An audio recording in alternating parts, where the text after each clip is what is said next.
Hello, everybody. This is another brief bit from the Bible. You'll notice the scenery around me is slightly different than the past few I've done. I'm currently home on leave in northern Michigan, and we're in Hartwick Pine State Park in the middle of winter.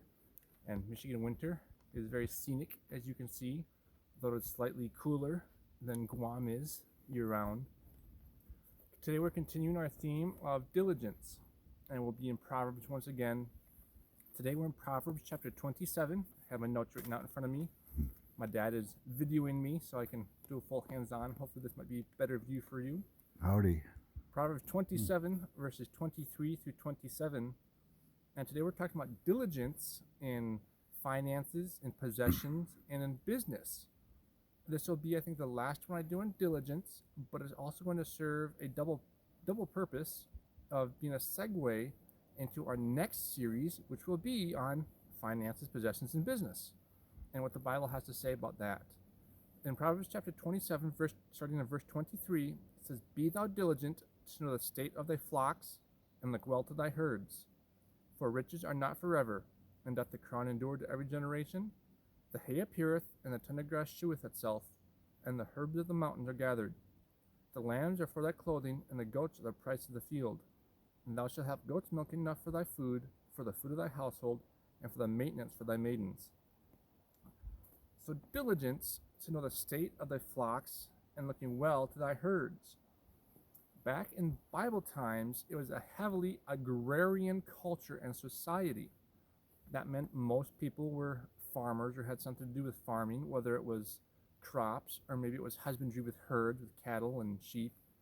So a lot of times when the Bible uses these terms, it talks in an agrarian manner about corn and wheat and sheep and cattle.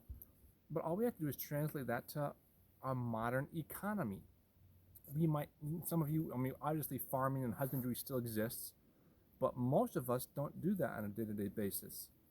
So if we're going to have to be diligent to know the state of flocks and herds, how do we translate that? Maybe it's looking well to the state of our vehicles or our finances or our possessions. Put oil in your car. It helps it run better, it helps it last longer. Keep an eye on your bank account, being diligent with what God has given to you. Verse 25 says, "The hay appeareth, and the tender grass showeth itself, and the herbs of the mountains are gathered." That means is like you have a season to do these things. The grass is going to grow, the hay is going to grow, it's going to get ready for harvest. You can be diligent and gather it in and gather your income, be diligent with your job, or you can be lazy and just let the opportunity pass you.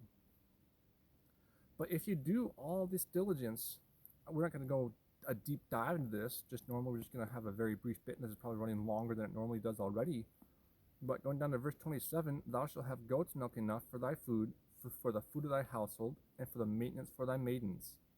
Verse 26, going back up a verse, says, "The lambs are for thy clothing, and the goats are the price of the field."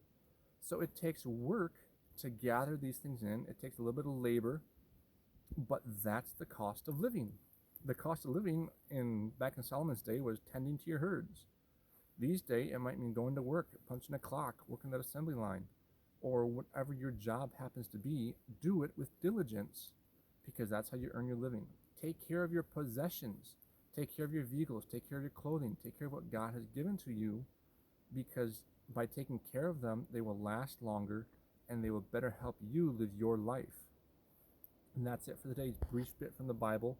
I hope it was an encouragement to you. And of course, a friend contacted me recently saying she enjoyed my series on blessings, particularly the one on Jabez, and she did a deeper dive into Jabez, uncovering things I didn't even know about.